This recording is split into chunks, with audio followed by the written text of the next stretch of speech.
Well, I pan my camera to the right, looking down the way that I drove in, and I see this black object sitting in the middle of the road.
Welcome back to the Eye of Jupiter podcast. That's the first time that's happened. And today we have on Mr. Marcus Ellis again. We're just going to come back on. We're trying to get to a subject that we didn't get to the first time. And actually, that was supposed to be about the reason I reached out to him in the first place. So this one's going to be a lot of fun. I can't believe I messed up the first two words. I'm enjoying this. You guys enjoy it with me. If you enjoy the podcast like this, please do me a favor, like and subscribe to the channel here on YouTube. You can see me every Tuesday at 3:30 Central Time, and you can catch me every Friday 6:45 Eastern Standard Time for my live shows. You can also follow me over on Rumble. You can also do me a favor and go over and leave me a rating on Spotify. You can find me on all your MP3 downloading apps. You can also go over on Facebook and check out the group. You can follow me over on Instagram. You can follow me over on TikTok. If you want to get yourself a t-shirt, a hat, I have some of those available as well. All those interesting links down in the description below. So with all the homework out of the way, let's welcome back to the Eye of Jupiter podcast. I would have to say a cool cat, interesting guy sent me some music that I had to listen to the first time as homework. Mr. Marcus Ellis. Hey, Tom. Good to be back with you, brother. I'm honored. Did you enjoy me messing up the first three words as much as I did? I'll be totally honest with you. You stuck the landing. You did great. Thank you so much. That would be like a 10, a 10, and a 10. So okay, all right. So I passed. I will be in the Olympics now, according to Marcus. That's fine with me. I'm good with it, buddy. So okay. Before we get into what we're going to talk about today, let's go ahead and remind everybody one more time who you are and what it is that you do and what you try to promote. Okay. Again, my name is Marcus Ellis. I am a cryptid investigator here in my home state of Mississippi. I've been doing this for about 8 years.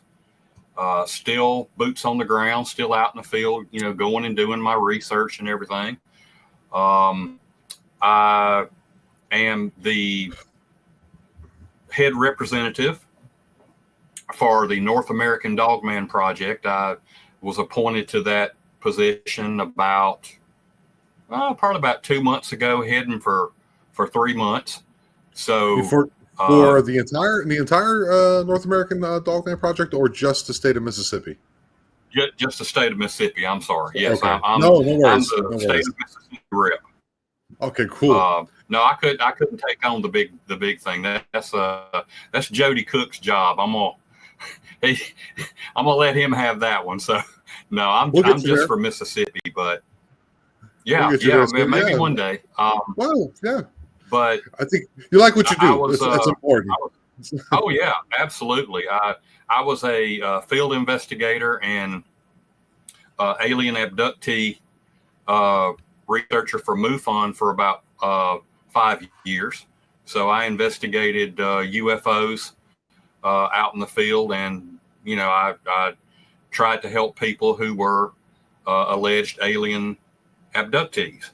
So it's been a full 8 years, and course, I got my start with, I mentioned this in our last one, my good friend and buddy, M.K. Davis, Yes. Bigfoot investigator and Patterson Gimlin film expert. He got me started and trained me and taught me a bunch. And, so here I am today, just still out there Still learning and doing the best I can.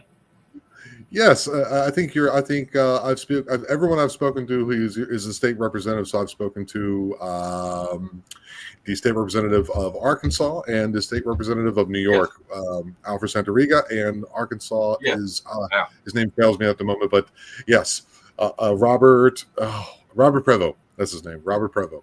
Yes, that's it. Yes, and every one of you gentlemen have been all the time. Oh, Al's fantastic, isn't he? He is boots on the ground. Awesome guy, sweetheart of a guy. I've had him on a couple times myself. Oh, definitely. He's wonderful. And like I was saying, every time I've spoken to one of you gentlemen who represent the organization, it's always been upper class. You've always I think they pick well balanced, meaning people for the organization, and you definitely represent that to the highest that I've seen. So congratulations, man. Well, thank you. I appreciate that very much. I mean, I'm certainly going to try. I'm going to give them my best. And that's all we can do. It's all we can expect to do in this life, man, is to give it our best, dude.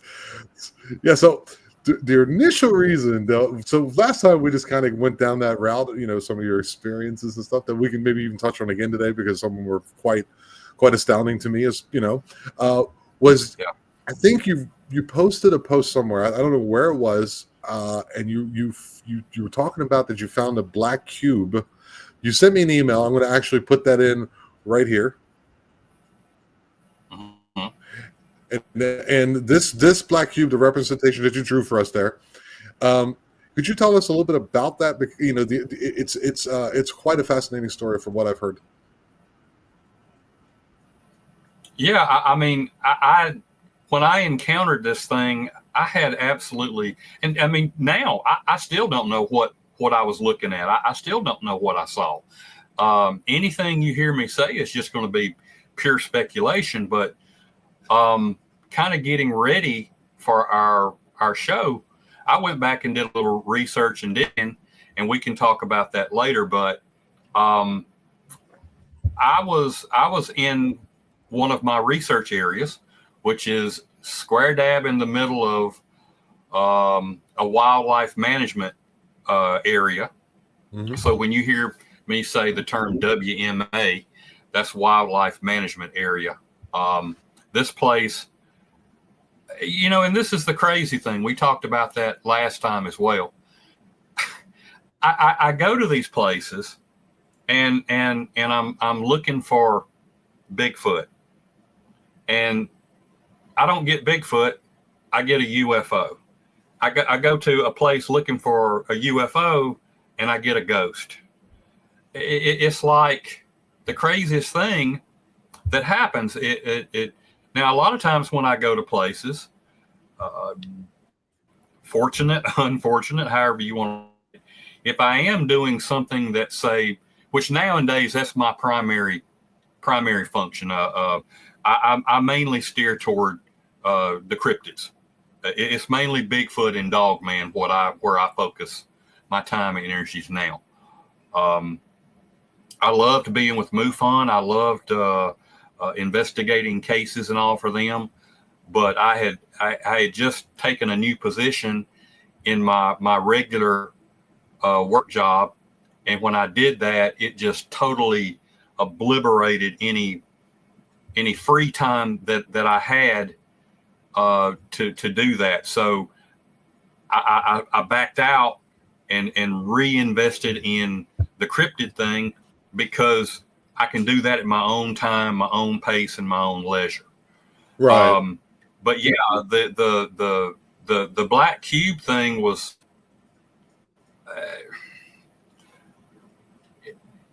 I mean, even right now, I'm still kind of speechless when I stop and think about,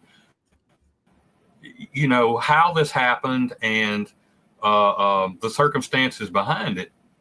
And let me say this to to the audience now. During the course of you and I talking, if I leave a little detail out, or if I forget something, or I get something kind of frontwards or backwards, I did a video on my YouTube channel, and I think that's what you're talking about. I'm trying to remember the name of it, but my YouTube channel is Unexplained Mississippi, and I think the title of the video was The Black Box in the Road, or something like that. I think that was the title. So in that video, I did like a really deep dive on everything, because I was sitting here and I was kind of focused. I had all my notes, and I was able to put it to the camera pretty much the way things happened and the way it went down. So if anybody wants to go back and look at that deep dive, you're certainly welcome to go do so. And I would encourage you, because again, I may say something, a little out of place, or I may, I may forget something. So that's really kind of the definitive source. But me and you, we're going to hit it with our best shot and see what happens. There we go. Yeah. There's a bit of a delay, I've noticed. So no big deal. We'll figure it out. The wonderful world of internet satellite in the country, my friend. That's what we're fighting. Yeah, buddy. Yeah, buddy. Well, that's I got to, dude.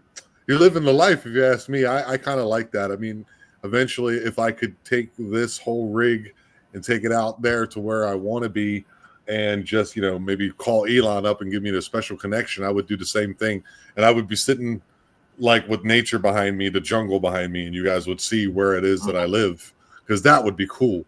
Eventually I want to do that, maybe a year or two off, but that's the plan.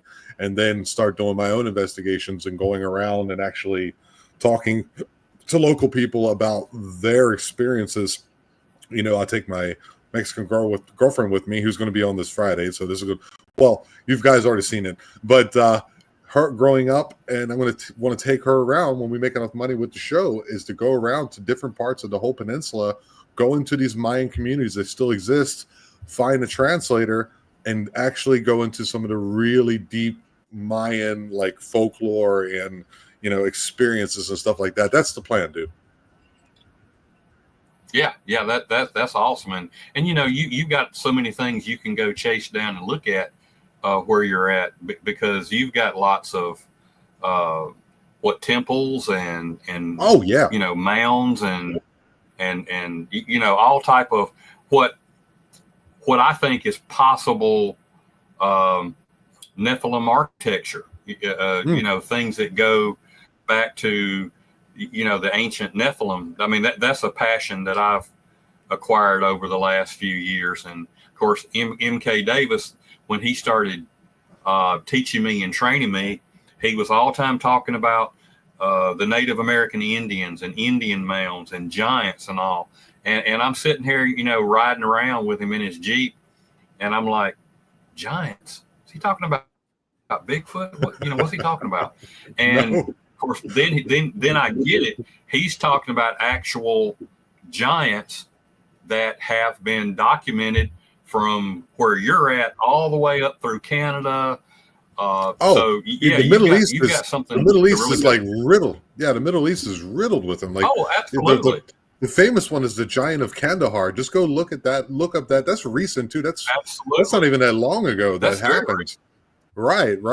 Yes, all right, that's very true.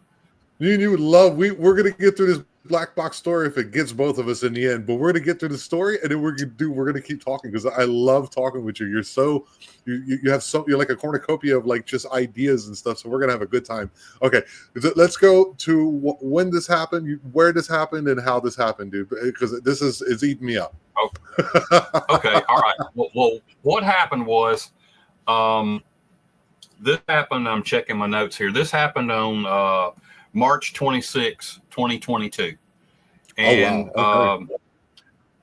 the thing about this, again, which I mentioned it, I think in our last talk, I'm not a night owl. I'm a up at the crack of dawn guy. And I have just found out over the years that, hey, it's great. If you want to go do paranormal stuff, cryptid stuff in the late night hours, there's nothing wrong with that. You know, you're probably going to be successful, and you're going to get some action and some encounters and stuff. A lot of times when I do what I do, and I don't encourage this, and you know, I do take as much precaution as I can. A lot of times when I do what I do, I'm solo. You know, I'm by myself. Of course, again, I take precautions. If I'm in areas where I can legally carry, you know, I'm carrying a sidearm. If I'm not, you know, I've got blades and stuff like that to, you know, help defend myself. I use Garmin GPS stuff to let people know where I'm at and to be able to track me. And, you know, that, I mean, I just do stuff that's straight out of the David Paulides missing 411 deal. Like I said, he wouldn't be happy with me knowing that I kind of go a lot of times by myself, but you know, I'm as careful and as cautious as I possibly can, and people know where I'm at, what I'm doing, and yada, yada, yada. So anyway, I had gotten up early this particular morning, and I decided I wanted to go out to, it was like a county over from where I am. I live in Yazoo County. So I just decided to throw my gear on and strike out. It was crack of dawn, and it was about close to an hour drive from my home to this WMA. So when I got to the WMA, the sun was well up at this point. It was a beautiful sunshiny day, but the day and night before, we had a little bit of rain and drizzle in our area and in that area. So when I pulled into the WMA, you have to be aware of your surroundings. You seriously need to watch and look and see where you're at, which way you're going. Am I alone? What's moving around me?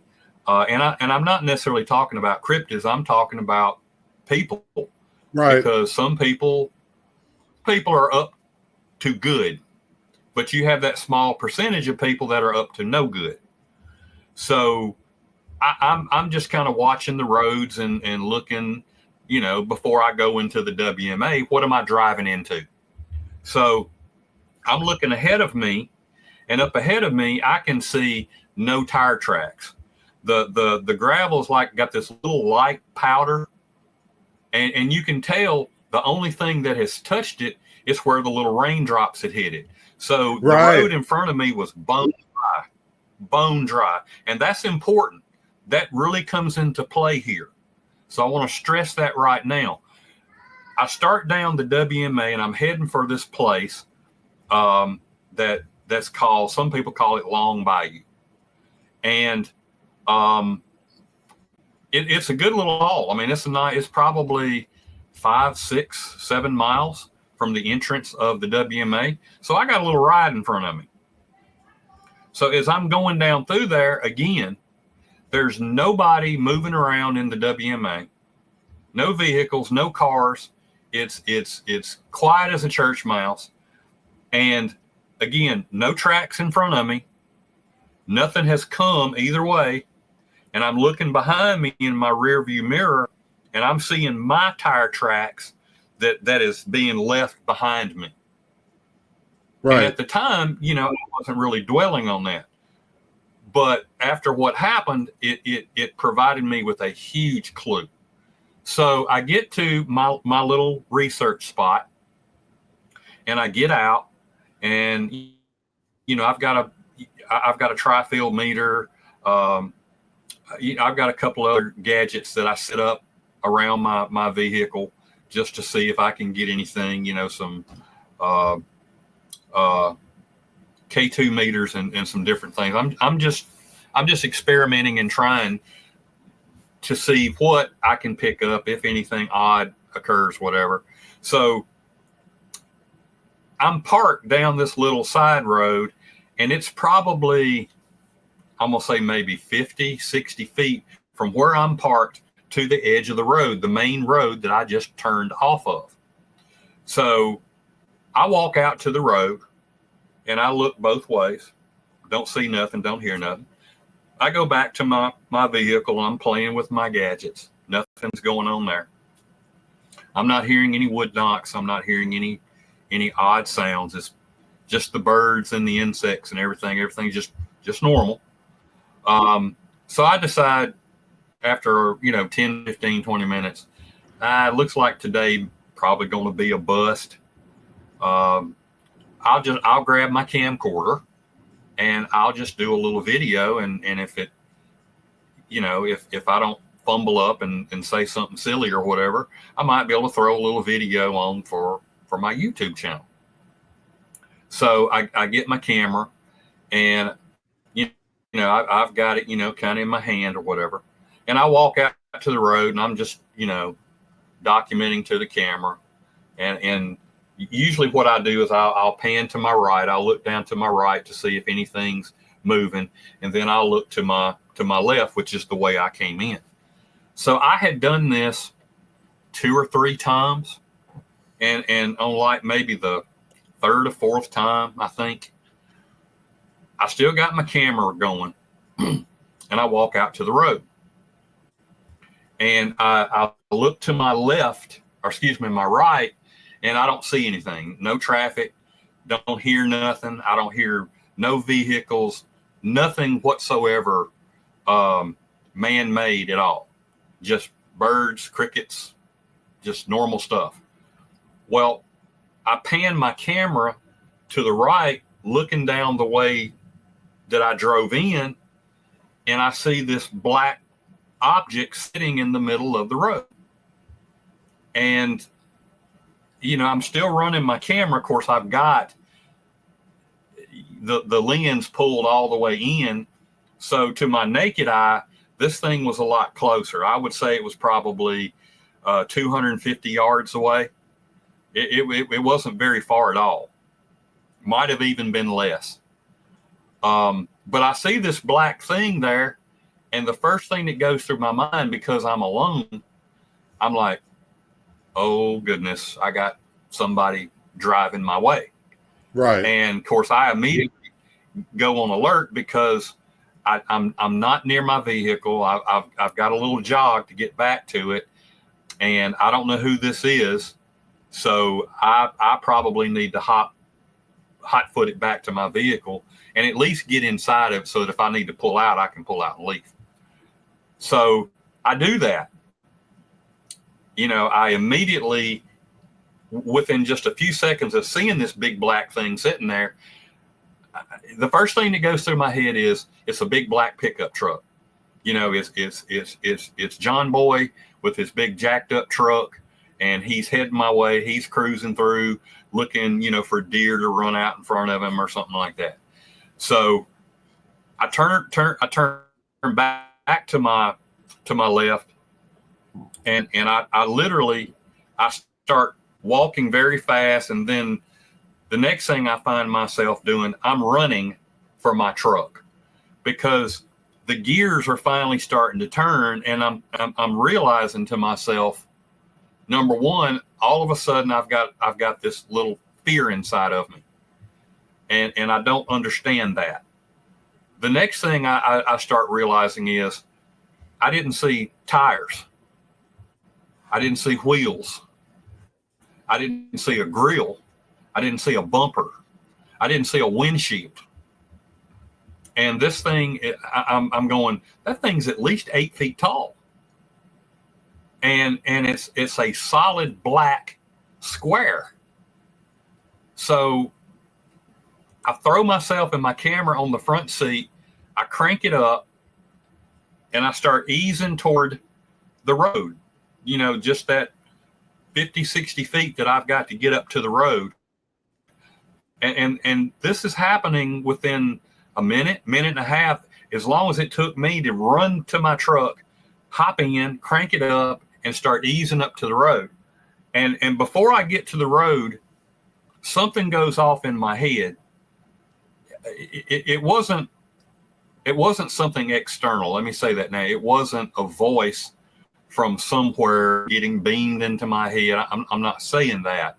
That wasn't what it was. It was my voice, but I don't consciously remember where this come from.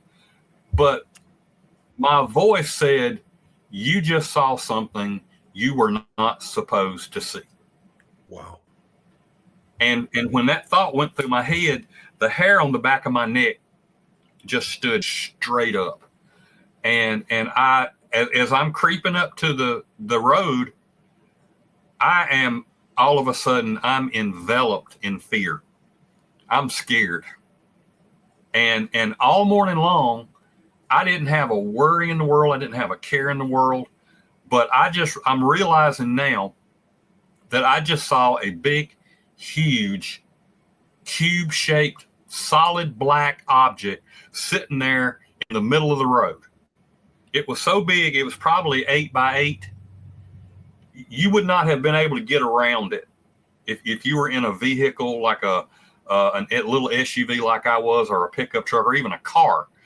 You would not have been able to go around this thing if it was still sitting there. It was square dab in the middle of the road, and it was totally blocking the road. Wow. I did not hear anything. I didn't smell anything. The only thing that I can say now is I felt a huge fear, as I just said. I was scared, and this just rolled over me. And I'm sitting here.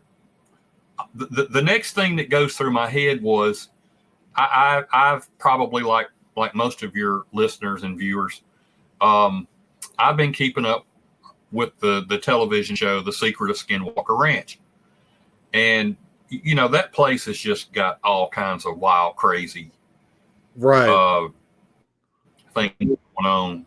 And sadly, a lot of the things that go on and have gone on, they don't talk about on the show, but that's another topic for another time.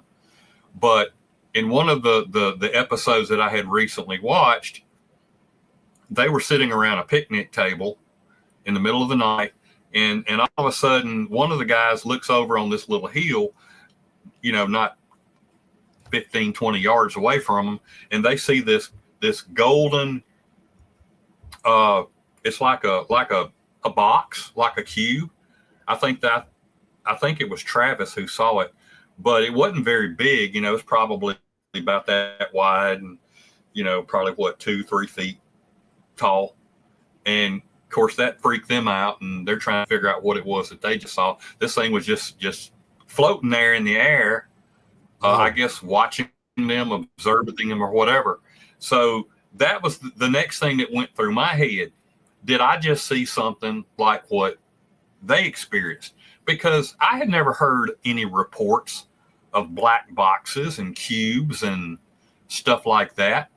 I mean, I did a little homework before the show tonight, and I found some things about cubes, but a huge flat black colored 8 by 8 box just appearing in the middle of the road when it wasn't there the last time I had walked up. Now all of a sudden it's there. Right. And then when I pulled up to the road to continue on, and like I say, I'm really shook up and frightened at this point. I look back, this thing is gone. It's gone. It's totally gone. And and now I'm more puzzled, because if it had been a truck, I should have been able to see it easing back down the road. But I saw no tail lights, front or back. Right. It's broad daylight. It's a beautiful sunshine morning. Visibility is wide open, and I can't see this thing now. So now I'm even more shook up. Now I'm wondering what in the world it is that I just saw. And I've got all these, At this point, I'm scaring myself, but I'm trying to figure this thing out, and I'm trying to figure out what I should do. And I decided right then, right there, I got to get out of here. I got to go. Yeah. I wasn't very familiar with where I would end up if I went to my right. And, you know, at that point, I didn't know what the heck I'd run into down that way. Right. So I just decided two things. I'm like, if this was a vehicle, because remember what I said, my tire tracks, if this was a vehicle, I would see its tire tracks. So I'm like, okay. I cut my dash cam on. I had my camcorder going. And if I run up on a black pickup truck, yeah, I'm going to feel like an idiot. But at the same time, I'll know what it was I saw. And I could go, okay, Marcus, you just scared the bejesus out of yourself for nothing. And I have done that before too, by the way. But I turned to go back, and I'm just kind of creeping along. But I'm going fast enough that all your little turnoffs, I stopped and looked at every turnoff. If you could turn off the road to the left or to the right, I stopped and I leaned out and I looked to see if there were tire treads going up in where there was a campground, a little side road, nothing. There was absolutely no tracks. I got all the way to the exit of the WMA. My tracks were the only tracks going in and coming out. So this thing was not something that had wheels on it. It didn't have tires. And I convincingly, 100% beyond a shadow of a doubt, saw that this was not some type of vehicle with tracks, wheels, tires, whatever. This thing was just sitting there in the middle of the road. It appeared out of nowhere and it disappeared into nowhere. And the amount of time that elapsed from when you saw it until you didn't see it anymore, you were telling me it's about less than 2 minutes? I would say 2 minutes tops. Tops. At least tops. I mean, from getting from the road to my vehicle, sitting down, cranking up, pulling up to the road, it might not have even been 2 minutes. I don't think it was. But probably not, maybe because a little over a minute. The thing that happens when certain situations like that and your brain starts firing off and you start going through all these things that could possibly be, it seems like a long time. You know what I mean? Like time kind of stretches itself. It does. When fear kicks in, everything kind of slows down. So the experience of time changes. It really leaves, or it really lends itself to more questions than any kind of answers. I mean, what have you come up with? What have you thought about this? Well, that's a really good question. Again, my mind kept going back to Skinwalker Ranch. I kept thinking about that golden looking box thing that they saw floating there close to where they were sitting around a picnic table at. So like, you know how like people will be, nighttime investigators, I've had Greg Ogles and others on who will say they'll be in the LBL or some kind of famous place for this type stuff, a little more better known.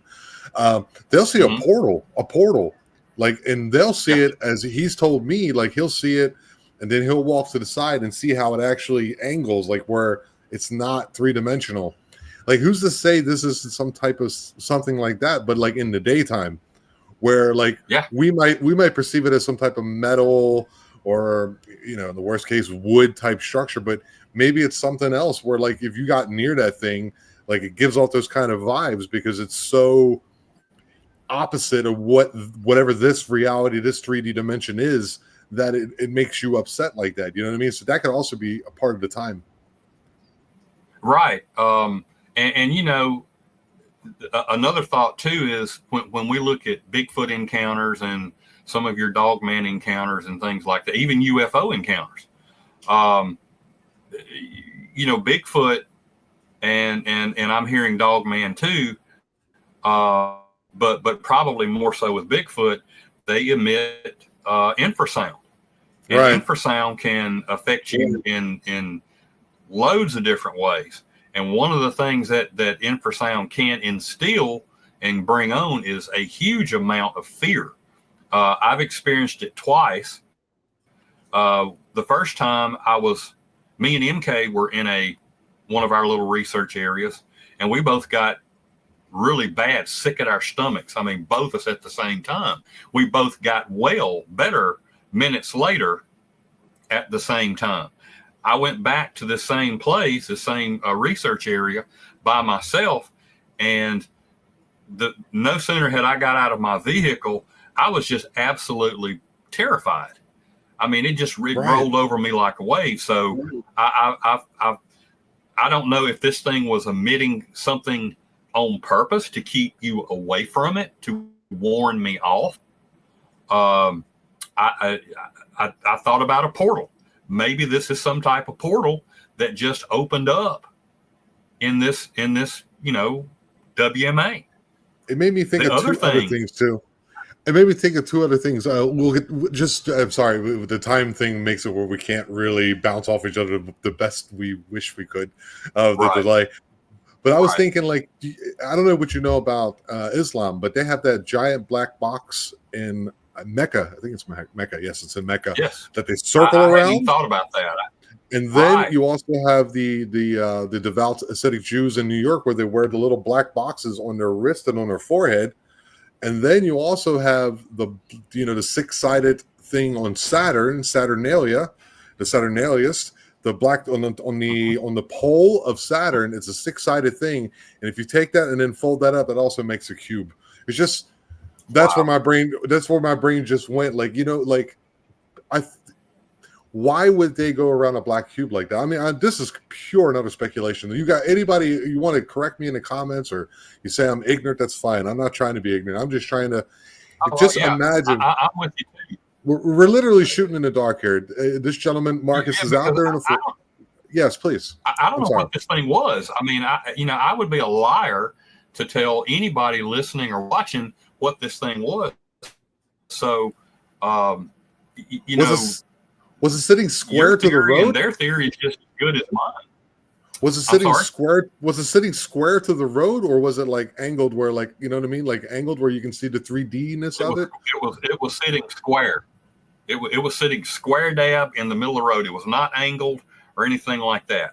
And when I say it was a black box or a black cube, now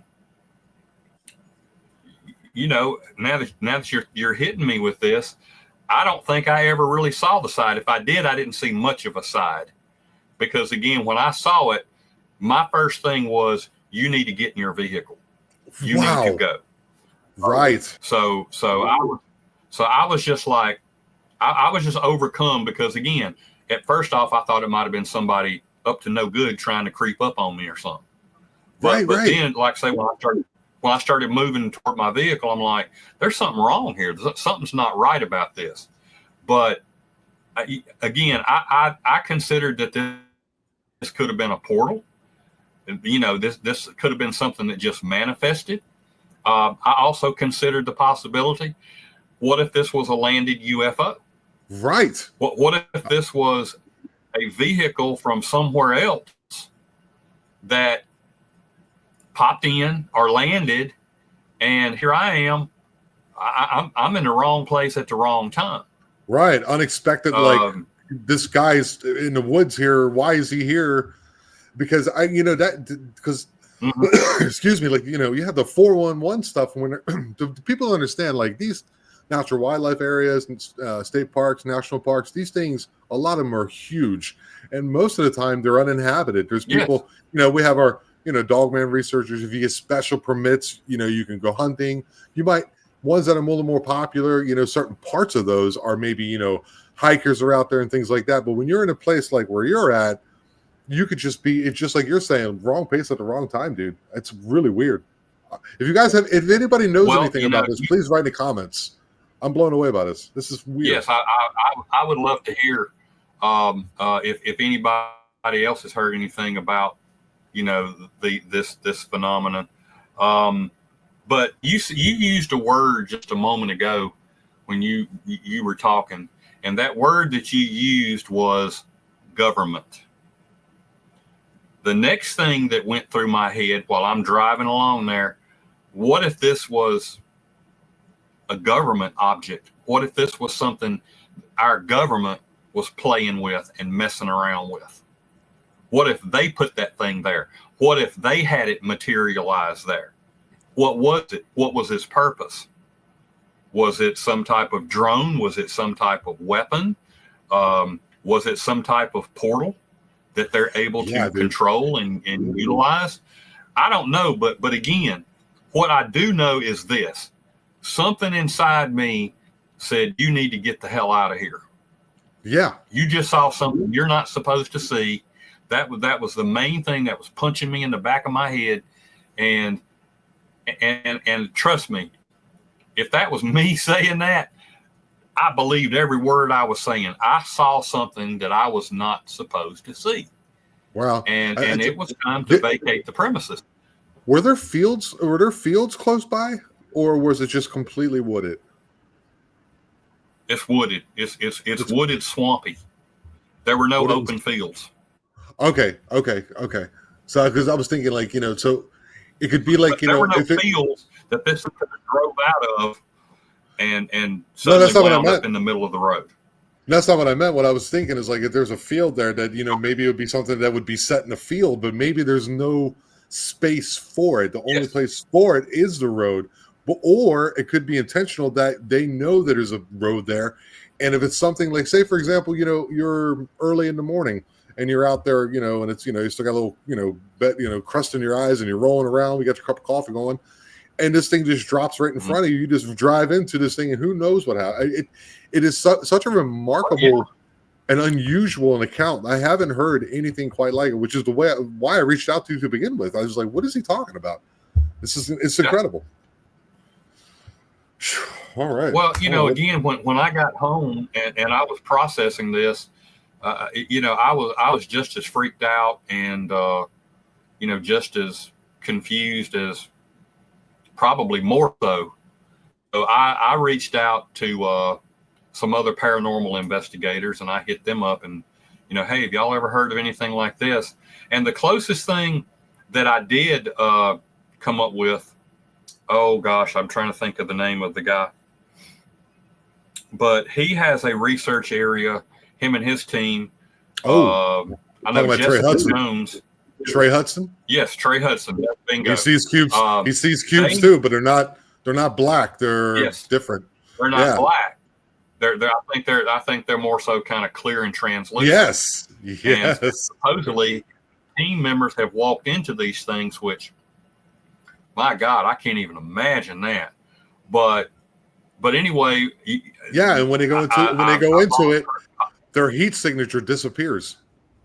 Yeah, and they wind up further out than where they originally went in. I don't know exactly.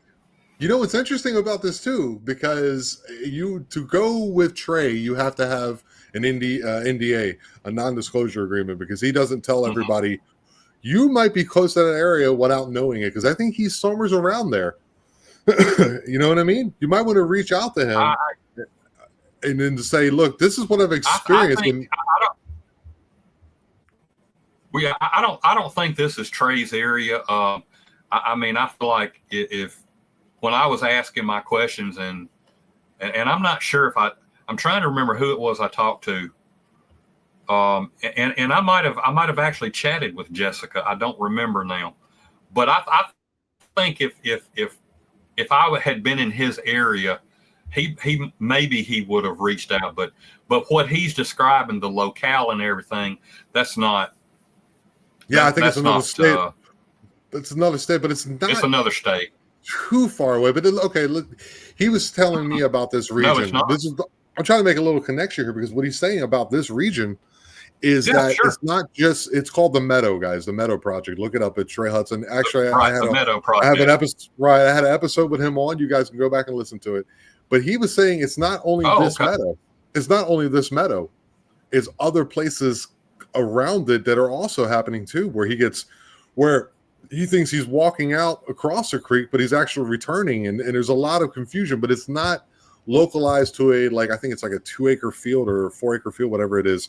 It's not localized to there, but it's an area like that. But who knows, that maybe you might have stumbled across something similar to what he stumbled across, and maybe you should maybe, if you know, God willing, you know, if you have the strength to go out there and actually to look into that, find yourself another. I would say, if you're going to go out there, Mr. Ellis, Marcus, if you're going to go out there, dude, I would definitely take someone else with you, because those, I mean, Dogman encounters are more common than something like that. Oh, by far, yeah. Bigfoot encounters way more prevalent.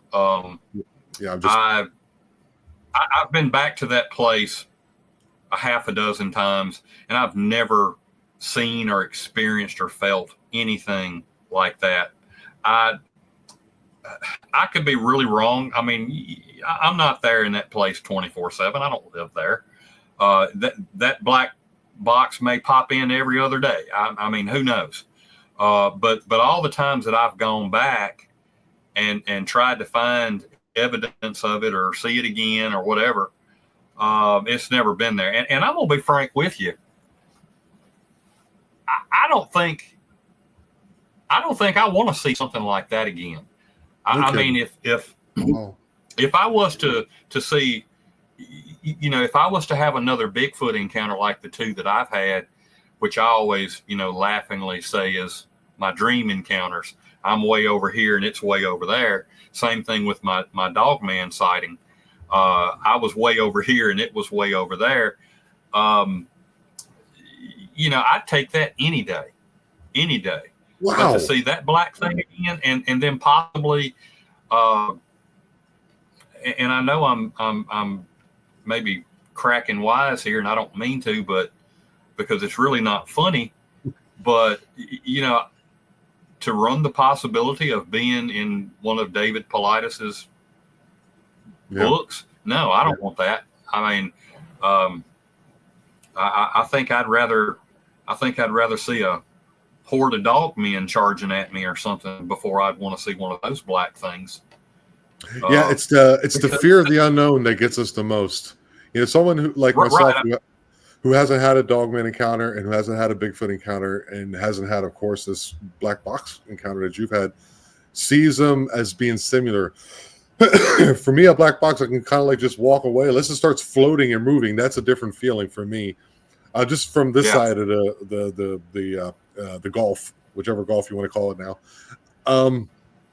I don't know. For me, I think the least scary would be Bigfoot for me. It's just a feeling I have. Because I've heard a lot, Dogman can be rather nasty, but this one has that eerie, what the F, you know, what is that? And then I've seen something I'm not supposed to see, to be the first thing that pops into your mind, puts that fear in you. So it makes sense to me, but who knows, man? I don't really know what to say. It's such an incredible thing, but also so weird. I don't know, man. Yeah. the thing about it is, in the time since this happened, you know, I've kind of kept my eyes open and my ears open, and I won't name any names here because, you know, this is your show and not theirs, and I'm not here to promote them. But I also don't know. You have so many podcasts and things out there, YouTube channels that are creepypasta. Right. And here's why I say what I'm saying. I did see a couple of episodes of this particular YouTube channel that was talking about these black boxes. And when I was sat there and watched it, it was, I don't know how many it's been since, but there were two distinct episodes about these huge black boxes sitting out in the middle of the woods, like you were talking about a little while ago. They're sitting out in fields. They're sitting right off of trails. They're sitting just inside the tree line. And supposedly in these shows, there were people talking about what happened when they got close to them. There was a military presence. I just don't know. And again, I reached out to a particular big name. He's a friend of mine. I won't call his name, but he's one of the big paranormal guys, got a huge YouTube channel, huge internet presence. But I asked him, about this particular thing, show, whatever. And he said, he was honest with me. He's like, Marcus, I can't tell you it's real, true, false, whatever. But he said, I just have to caution everybody. If you're not seeing the witness right there in front of the microphone, in front of the camera, there's just so much AI generated creepypasta. You don't know what's real and what's not. So that's the only other thing that I have found that specifically talked about a black box or black boxes sitting off in the middle of state and federal parks, like what happened with me. As the old saying goes, I can neither confirm or deny, but where they got the idea of this from, I don't know.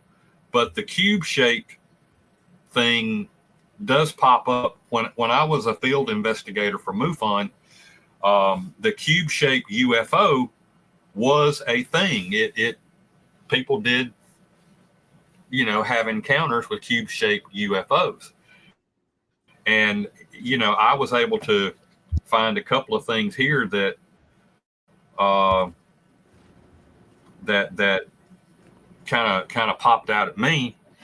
For example, in Colombia, February of 2020, a silver huge cube was spotted, and I take it was in the form of, UAP, UFO. October 2021, Missouri, a silver cube was spotted.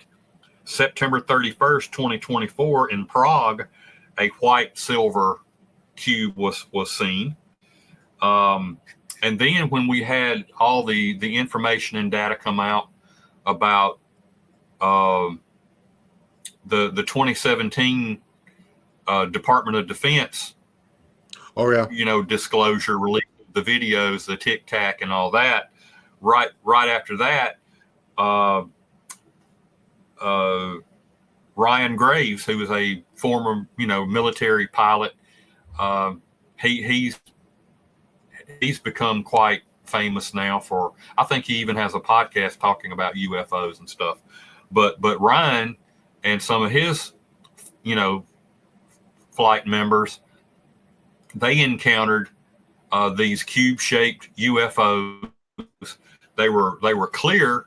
You could see inside of them, and what they saw inside was a sphere, touching each corner of the cube, and this thing would fly between, their military jets. Now, wow. If we were talking about David Paulides earlier. If anybody has seen his movie, Missing 411, the UFO Connection, it's a really good film, by the way. But this case here, I had bought the video and I'd watched it a couple of times because I keep up with David's work. But the second time I watched the movie was one of the times after I had encountered the black cube. And what happened, he talks about, and some of your listeners, probably you, there was an alien abduction case that happened in October 25th, 1974. Carl Higdon Jr. He was out elk hunting.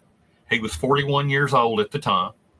and he had taken a day off from his work, and he wanted to go do some elk hunting. So he was out in the woods by himself, and long story short, he went to shoot this elk, and he fired his gun, he fired his rifle, and in midair, the bullet hit something and just dropped to the ground. The next thing Carl knows, he sees a cube-shaped UFO, a huge cube-shaped object off to the side, and then beside it, he encounters this humanoid being who comes up to him, and they start talking, and this being invites Carl on board the cube, and Carl goes on board the cube, and they're just kind of having a chat with each other. What are you doing? Why are you here? What are well, we were here hunting elk too. We're collecting species of animals from your planet, and eventually Carl was released, and he came back. He was even able to find the bullet, and they showed the bullet in the documentary, and it was flattened. I mean, this thing impacted something, and that's what Carl said that he went on board. It was a cube-shaped object. It's probably what he you're walked seeing. into it just like it was, So the cube-shaped thing. Seriously, it's probably what you're seeing. Like, of all the possibilities, if we're playing cornhole, we're trying to, the easiest one is the closest one. If you're receiving or looking up and you're finding, like accounts like that, who's to say that's what that didn't happen to you? I mean, they probably weren't expecting you. You just, they're whatever they, I'm sure they're lazy. They're lazy sometimes too in the morning or early afternoon. Sure. And they just kind of like sit down in the middle of this thing and they go, "Oh man, there's a dude over there," and they probably even can sense your your feelings and your emotions that I shouldn't have saw that, and they go, "Oh shit, okay, we got to go," and then blink out of existence. It's more likely than not that it's, if we were to speculate, it's probably what you're seeing is some type of UFO. If I had to really if I had to lay the cards on the table. If I had to lay my cards on the table, I would lean this toward probably an unidentified flying object, or some type of interdimensional object. And what you said, I really, really hit the nail on the head with. I really feel this thing popped up. It did not realize that I was there. It didn't expect me to be there, and boom. I walk out to the road, I turn around, it sees me, and it's like, okay, this person we shouldn't be here. He shouldn't be here. Again, that's what I was thinking. And when I vacated, it probably went ahead and vacated too, because we both, whatever it was, we both saw each other. So I really believe that's been my theory. You're kind of the first person who enunciated it and put it out there. I think this thing popped in, landed or whatever, right? Not counting on somebody being there, and boom, there I was. That is so crazy that the likelihood. Look, say for example, we know these things exist, right? We know that there's cube space crafts, and the likelihood that someone sees one of them are like 1 in a million. So not only do we not know that they are that, we still don't know how to categorize it, and that it happened to you is probably 1 in a billion chance. You just a drop. Sometimes, dude, we're just a drop in the bucket. You know what I mean? Isn't that just a fascinating part of existence too? You see and experience something that possibly very few people have ever seen. You should consider yourself. I mean, as scary as it is and as messed up as it is, there's a thing about that. Whatever that means, God's plan, God's will. Something happened that day that is unexplainable, but it's still fascinating nonetheless. Right. It's really no different. I think about this all the time. It's no different than a person who is told, "Hey, if you go to this lake in this certain spot, man, you're going to catch some largemouth bass every time you put your hook in. You're going to get a largemouth bass. Or if your buddy tells you, hey, this section of my property, if you get there between this time of the morning and this time in the evening, you're going to get that big buck. You're going to put that rack in your wall. So if you go out and you're looking for a deer, or you're trying to get that largemouth bass, in my case, I'm out looking for the unknown, and the unknown found you. I'm open to finding and seeing it. And you know, I'm not bragging. Please don't think I'm bragging when I say this. But of course, I had no idea to look for something like this. I kind of know what to look for when it comes to Bigfoot and Dogman and situations like that. This was totally off the books. This was not in the manual. Right. You know, this was not a part of the pop quiz, or it was part of the pop quiz, and I wasn't allowed to study for it. So, but you know, my point is, if you go out and you're looking for these things, and you go to where, because again, this place where I'm going is known for Bigfoot activity. And I probably didn't stress that properly at the start of the interview. This place is loaded down with Bigfoot activity. They have a legend there in this place called the Red Man.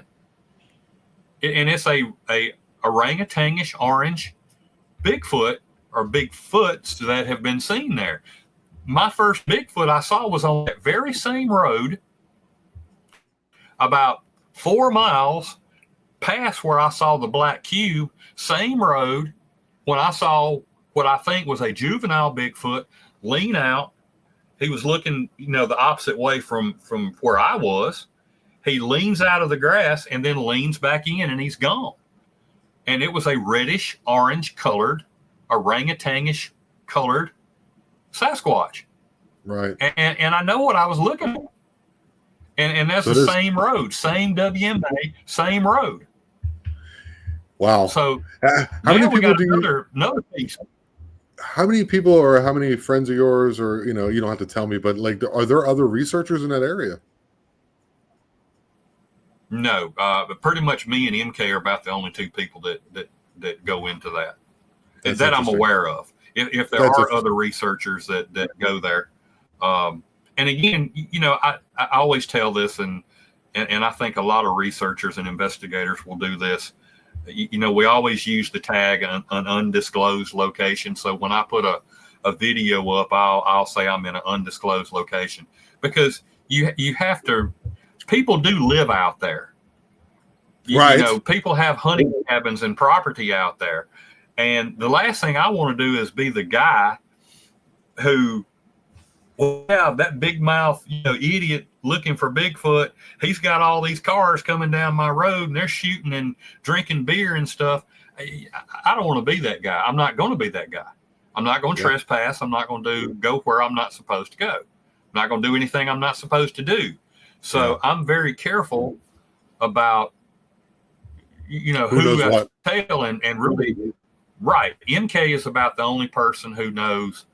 Now, I will say this: there was a couple that I'm friends with. It was probably simultaneous, but this couple and MK were the first people that said, "Hey, if you go out here, you know, your Bigfoot's there." So I just kind of took that little place kind of under my wing. It's very interesting. Then it's an interesting place where interesting things happen, and this one is. I think you just ran into one of those. It's like the first person to see a Dogman kind of thing, or the first person to see a Wendigo or something like that. You might be one of the first people to just see something like this, and it might be something new that we have to add to our radar of like odd occurrences. And then maybe, you know, it'll happen more often, or maybe more people will step forward. So, Marcus, this has been incredible. Tell me what's next on the docket in the North American Bigfoot Dogman area of your neck of the woods. What you got coming up? Well,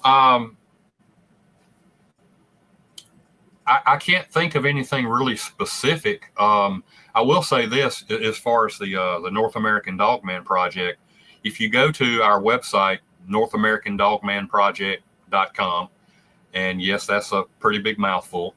We recently had a case that was brought to light that is, if you guys have not seen this, you really need to go to our website and check it out. Our founder, Jody Cook, who's one of the premier Dogman investigators. He was looking into Dogman before, probably before a lot of people, and of course he founded the North American Dogman Project. And anyway, where did this story come from? I'll give you 3 guesses, and the first 2 don't count. The land between the lakes.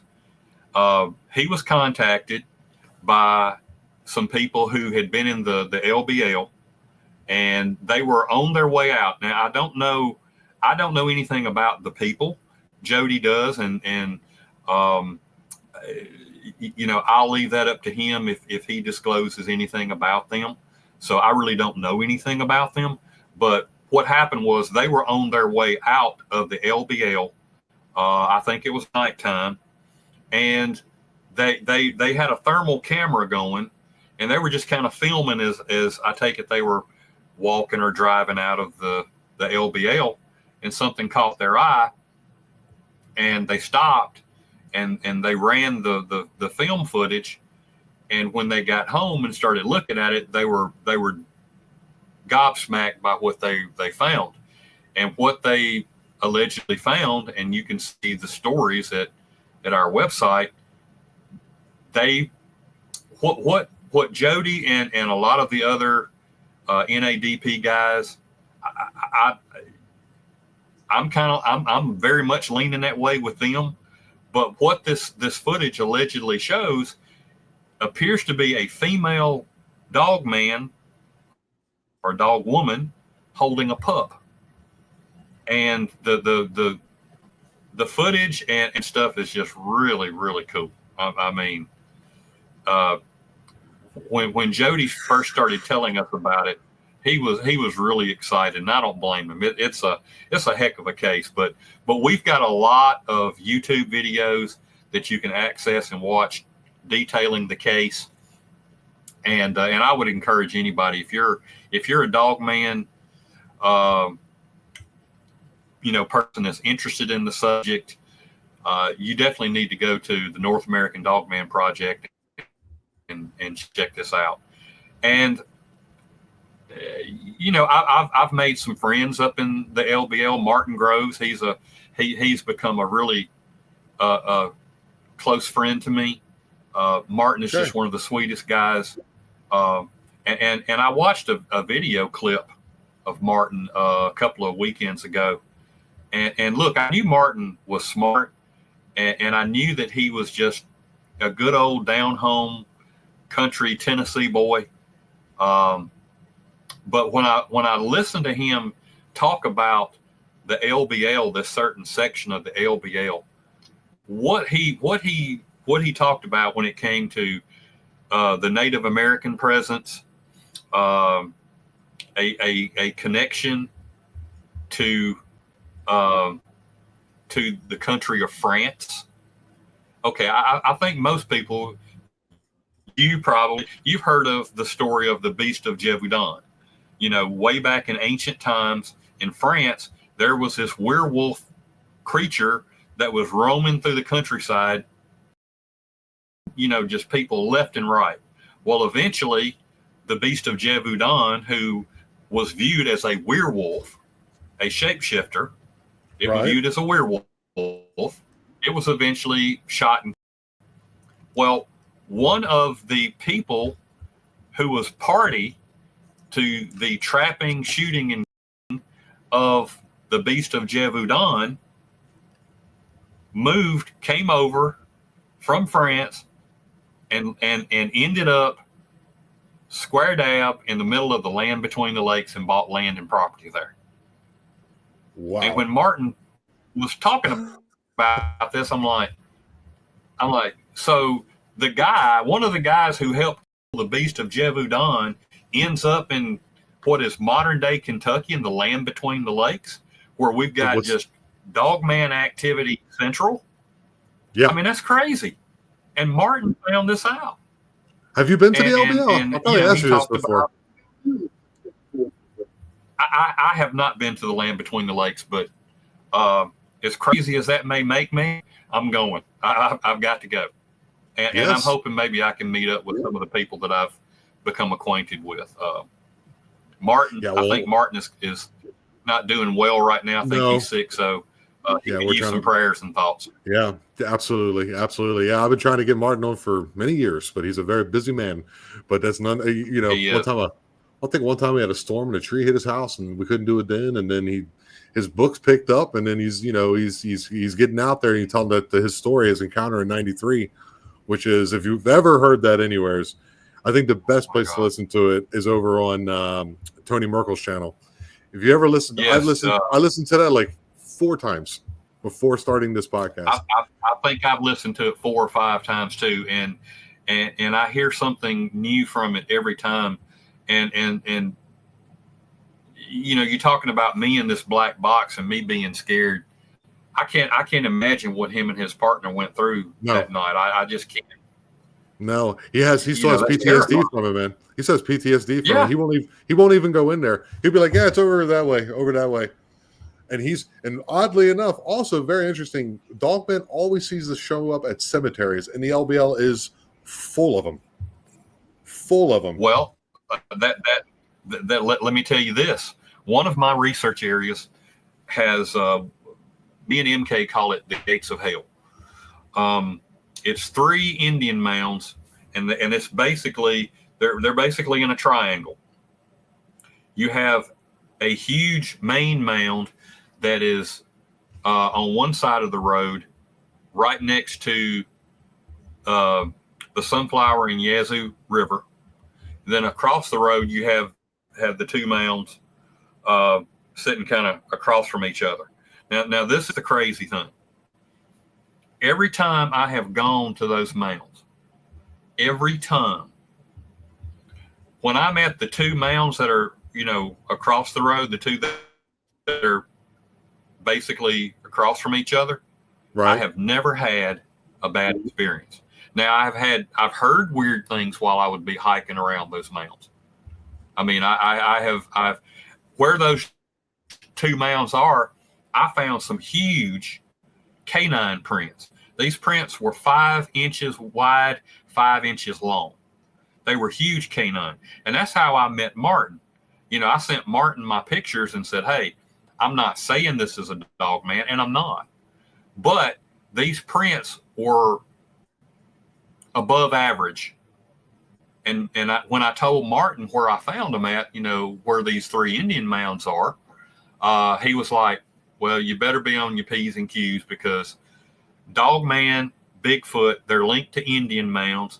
And as you pointed out, they are linked to cemeteries. And there are dozens of, probably hundreds of cemeteries in the land between the lakes.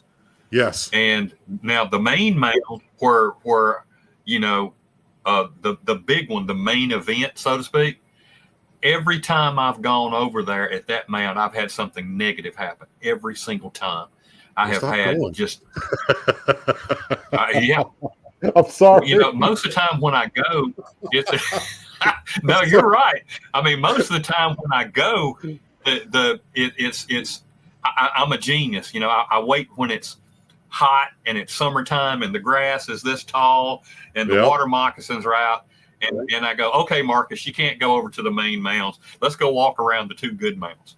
And I do. Now, come fall and winter, when the grass is down and all, I will go up on the main mound. But I'm going to be frank with you. I'm very, very hesitant to do it. That main mound, there's been some bad, I don't know what, but there has been some bad stuff that's taken place on that mound. And it's still there. It's I don't think it likes us, and it will let you know it. Me and MK have had lots of scary experiences happen out there we'd probably have to do another show just about that. Oh, well, that's dude. Don't invite me to a good time without me saying yes. We're definitely going to do that. Marcus, Yeah. I want to thank you so much for coming on today and sharing this experience with me, man. I really appreciate it. You're more than welcome. I'm glad to. It's an honor, and I love you, and I love your show, and Thank you, buddy. It's a privilege and a lot of fun. You know, look, I love talking about this stuff. So anytime I can come on with you or anybody, you know, I'm happy to do it. And you know, the thing that I don't mean this arrogant when I say this, but people in Mississippi, I say this all the time, people in Mississippi are so hesitant to come forward and talk about their experiences and their We talked about this last time, yes. And my thing is, I get that. I understand that. And I'm with you. I mean, the things that I've had in, you know, it took me 3 months to finally tell somebody that I saw that Dogman. I don't know that I wanted to believe it.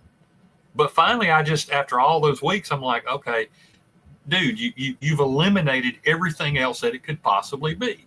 It is what it is. It's what you saw. So my point is, I want to be out there. I'm not trying to be a rock star. I could give a rip about that.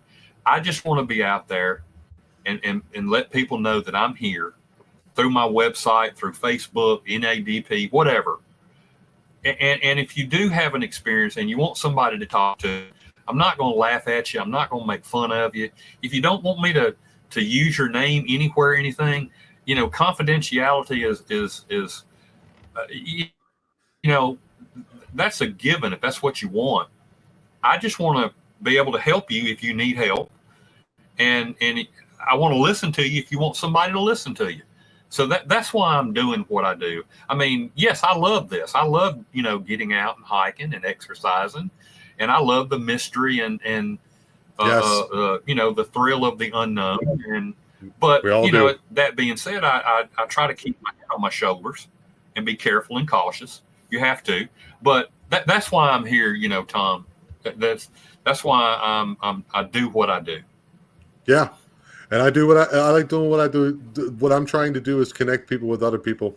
Basically, I mean, the stories are what they are. It's what brings people in because of the unknown, which we're talking about.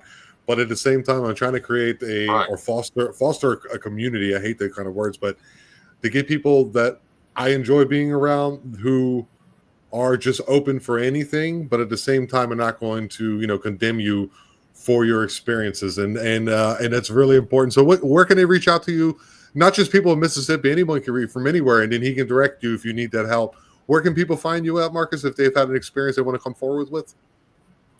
Sure. I mean, you know, if you want to get kind of, you know, Dogman centric, you can contact me through www.northamericandogmanproject.com. You can find me there.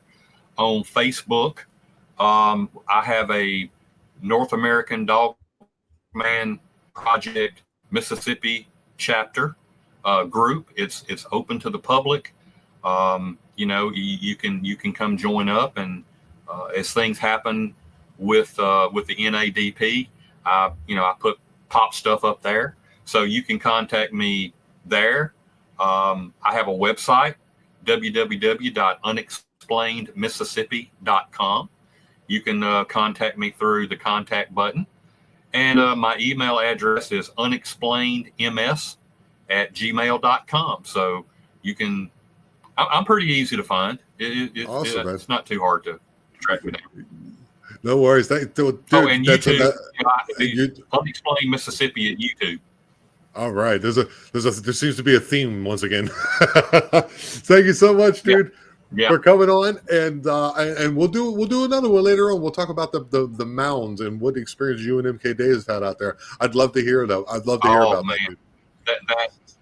That truly is no joke. Honest to gosh, that the things that I can tell you that's happened to me out there, it'll make the hair on the back of your neck stand up. This is a very spooky place. All right, man. That sounds like a date. So thank you so much, buddy. Remember, guys, we are the eye. We are aware. Love you all, and have yourself a wonderful day.